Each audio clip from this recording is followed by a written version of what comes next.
बिस्मिल्लाहिर्रहमानिर्रहीम। अस्सलामु अलैकुम वरहमतुल्लाहि वबरकातुहू। आई होप आप सभी खैर व आफियत से होंगे। अल्हम्दुलिल्लाह मैं भी बिल्कुल ठीक ठाक हूँ। आइए आज जानते हैं कुरान पर्दे के बारे में क्या कहता है। पर्दा सिर्फ एक रस्म या वाकई कुरान का हुक्म? क्या आपने कभी सोचा है कि कुरान पाक इस बारे में क्या कहता है? आज हम इसी सवाल का जवाब तलाश करेंगे, सो वीडियो एंड तक ज़रूर देखिए। पहली आयत सूरह नूर आयत नंबर 31 में अल्लाह सुब्हान व तआला फरमाते हैं कि ईमान वाली औरतों से कहो कि वो अपनी निगाहें नीचे रखे, अपनी निगाहों की हिफाजत करे और अपनी जीनत को ज़ाहिर करे। ये आयत हमें 3 साफ अहकामात देती है: निगाहें नीचे रखना, हया की हिफाजत, जीनत को छुपाना।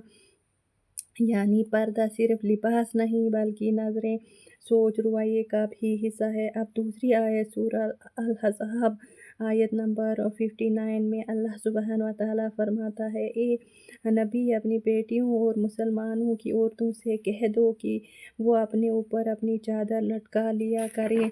ये ज़्यादा मुनासिब है ताकि वो पहचान ली जाए और इन्हें एज़ाना दी जाए। यानी कुरान हमें सिर्फ पर्दे का हुक्म नहीं देता बल्कि ये भी बताता है कि औरत के तहफ़्फ़ुज़ और इज़्ज़त के लिए ज़रूरी है। आज हमने देखा कि पर्दा सिर्फ माशराती रवायत नहीं बल्कि कुरान का वाज़ा हुक्म है।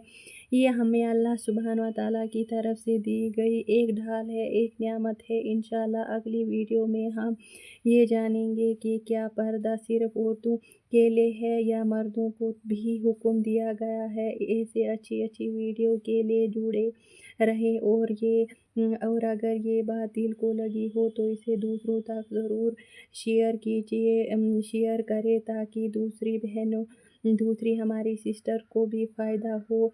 एंड मेरे चैनल को सब्सक्राइब ज़रूर कीजिएगा। जज़ाकल्लाहु खैरन कसीर। अस्सलामु अलैकुम।